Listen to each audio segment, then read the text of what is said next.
एक समय की बात है, एक आदमी ट्रेन से कहीं जा रहा था। उसके पास कीमती हीरो की पोटली थी। उस आदमी को 2 दिन और 2 रात ट्रेन में गुजारने थे। सफर के पहले ही दिन एक चोर की नजर उस आदमी के हीरो की पोटली पर पड़ गई। अब चोर ने दिमाग लगाया और एक बड़ा सा बैग लेकर उस आदमी के पास जाकर बैठ गया और उससे मीठी मीठी बातें करने लगा। चोर ने सोचा कि रात में जब सब सो जाएंगे तो मैं चुपके से उठकर उन हीरो को चुरा लूंगा। यह सोचकर चोर बड़ा ही खुश होने लगा। जब शाम का वक्त हुआ, 7 बज रहे थे, तब वह चोर सो गया।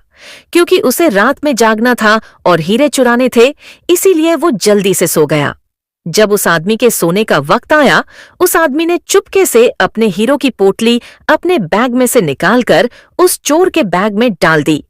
यह सब करने के बाद वह आदमी आराम से सो गया।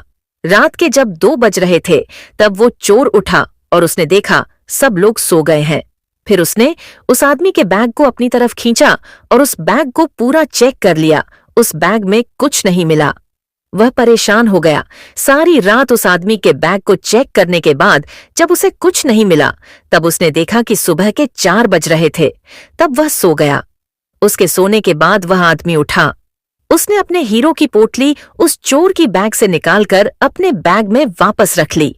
जब सुबह हुई और वो चोर सोकर उठा, उसने देखा कि हीरो की पोटली तो उस आदमी के पास ही है। उसे लगा कि मैंने रात में कुछ गड़बड़ की है।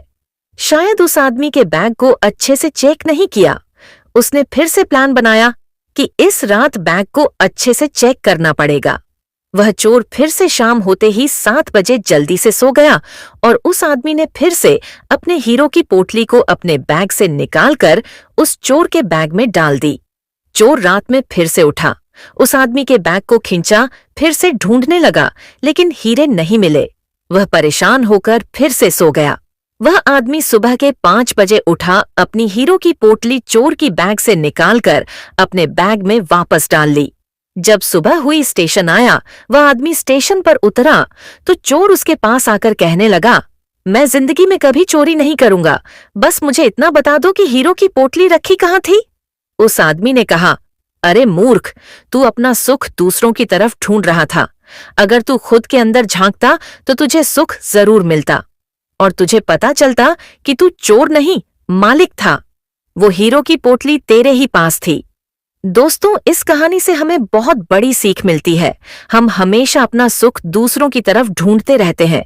बहुत से लोग हमारी जिंदगी में आते जाते रहते हैं। कोई हमें सुख देता है तो कोई हमें दुख देता है। बहुत से लोग ऐसे होते हैं जो अपनी खुशी दूसरों पर निर्भर कर देते हैं, जबकि अपनी खुशी अपने में ही है। खुशी पाने के लिए दूसरों पर निर्भर रहने की जरूरत नहीं है। खुशी पाने के लिए जरूरी है कि हम छोटी छोटी बातों में खुश रहें और दूसरों के दिल में अपनी जगह बनाएं। जिंदगी को खुश रहकर जियो, क्योंकि रोज शाम सिर्फ सूरज नहीं ढलता, बल्कि आपकी अनमोल जिंदगी भी ढलती है। हमेशा हंसते रहिए, जितनी भी परेशानी हो मुस्कुराते रहिए। और ऐसे ही और कहानियां देखने के लिए मेरे चैनल को तुरंत सब्सक्राइब कीजिए और अपने दोस्तों के साथ शेयर कीजिए। Thanks for watching.